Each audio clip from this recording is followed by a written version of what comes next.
Aujourd'hui, la majorité des projets s'appuient soit sur une initiative pure des professeurs. Généralement, tu as des instituts qui sont vraiment passionnés, qui se disent « Ok, ça, il faut qu'on le mette en avant » et ils vont le transmettre aux enfants. Ou alors, c'est plus des projets qui sont lancés par des grandes associations. Je pense notamment à Tara ou au CNRS avec l'Observatoire océanographique chez nous à Villefranche qui a lancé les... il y a les, enfin bref, peu importe, il y a les bouées autonomes oui. Et il y a le Adopt Flotte. Bon, tu vois, c'est des choses comme ça, il y a des programmes, on va dire un peu institutionnels sur lesquels se greffer les places. Qu'on apporte avec Thalas, je pense en tout cas, c'est que on n'est ni scientifique, ni ingénieur particulièrement. On est finalement une famille avec des enfants auxquels les petits élèves vont pouvoir s'identifier. Je pense qu'on va avoir un discours qui va être relativement facile à comprendre et du fait qu'on n'ait pas, nous, au travers de notre statut, en quelque sorte, la légitimité de parler officiellement, on va laisser la place à ceux qu'on va aller voir.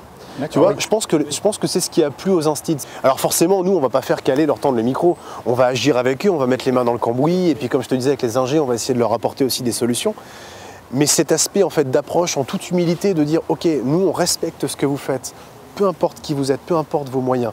Racontez-nous pour qui, pourquoi, comment, quels sont les effets. Je pense que c'est ça qui a séduit les profs. Et en tout cas, si c'est ça, c'est vraiment ce qu'on a voulu transmettre, donc ce serait dans l'idée.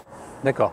Et vous avez l'intention de poser le bateau à certains moments et d'aller un peu plus dans les terres ou... Pourquoi pas? J'ai envie de te dire pourquoi pas. Bien rester vraiment qu'en bateau. Tu sais que les scientifiques, en tout cas sur le dernier rapport du GIEC, bon, ils étaient tous très alarmistes sur les océans en disant que c'était évidemment catastrophique.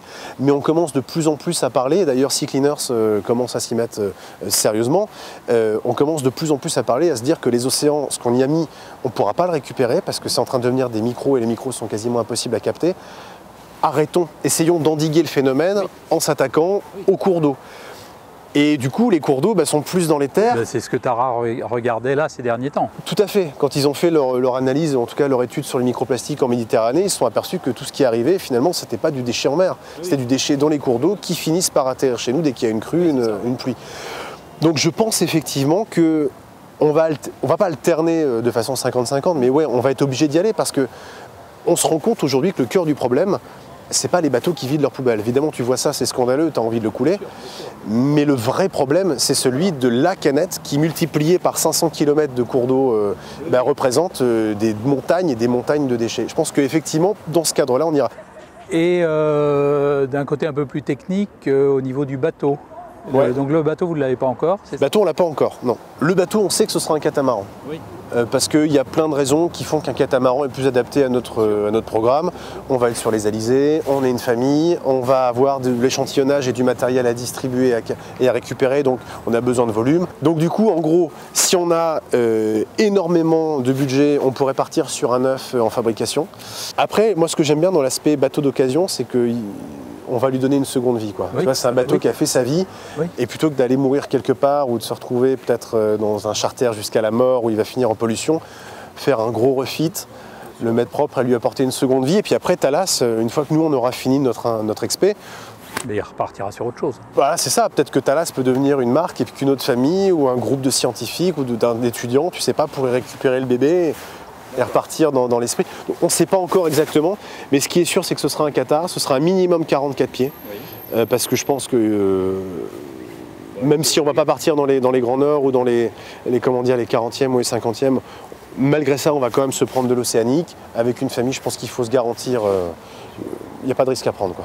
Au niveau équipement, alors, si vous n'avez pas le bateau, c'est difficile à dire, mais en équipement à rajouter par rapport à un bateau de voyage classique. De base. Alors, il y a des trucs qui sont essentiels. Par exemple, avec les enfants, les alertes à la mer. Ça, je pense que les alarmes MOB, soit au poignet, soit au gilet, c'est des trucs qui sont un peu essentiels. Après, tu as les caprices.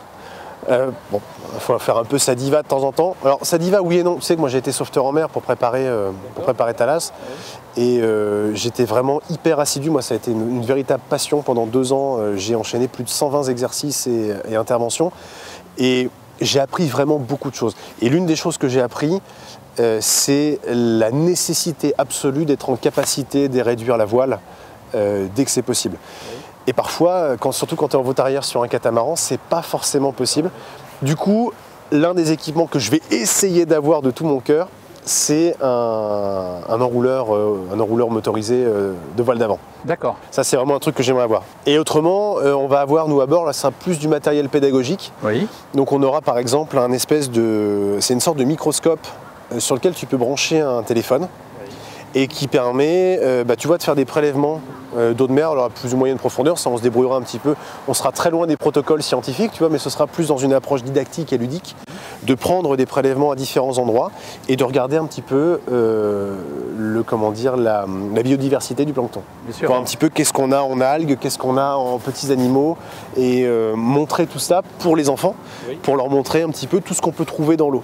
Donc forcément ça veut dire avoir des filets, ça veut dire des microscopes, ça veut dire des lentilles, ça veut dire pourquoi pas stocker les prélèvements. Donc dans le genre, tu vois, tu parles du matériel un peu spécial. Oui, non mais c'est ça. Ça rentre un peu dans l'idée. C'est toute la partie un peu scientifique, quoi, même si c'est de la vulgarisation. C'est ça. Moi, je sais, même s'il y avait des scientifiques, CNRS, ECNES, parce qu'on est assez proche du Centre national d'études spatiales, s'ils nous disent, voilà, allez, prenez ça, tous les 10 jours, faites-nous un prélèvement à 10 mètres, je sais pas, selon tel protocole. Mais on le fera tellement avec plaisir. Ça rentre un petit peu dans notre mission, quoi. Tu sais, moi j'ai 31 ans, ma femme elle a 35 ans. On va partir pour cette expédition. Moi, je ne vois pas du tout ça comme un voyage de vacances, quoi.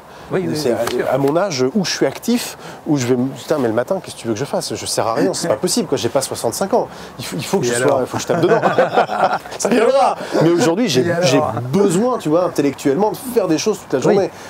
Donc, plus on aura de missions à faire, plus on va être occupé, plus on sera utile, mais forcément plus positif ce sera à la fois pour nous et pour les effets qu'on générera derrière. Oui, non, mais bien sûr. Oui. En temps réel, en permanence, le CNES a des satellites qui sont braqués sur l'océan et qui font des mesures, alors je dis chromatographiques, je crois, qui mesurent les différentes densités de couleurs et les intensités de couleurs bleu, vert, etc., qui leur permettent d'en déduire un certain nombre de vies marines, les fluctuations de plancton, les différents courants, etc., et également les montées de l'eau, en fonction de la Lune, en fonction d'un tas de paramètres.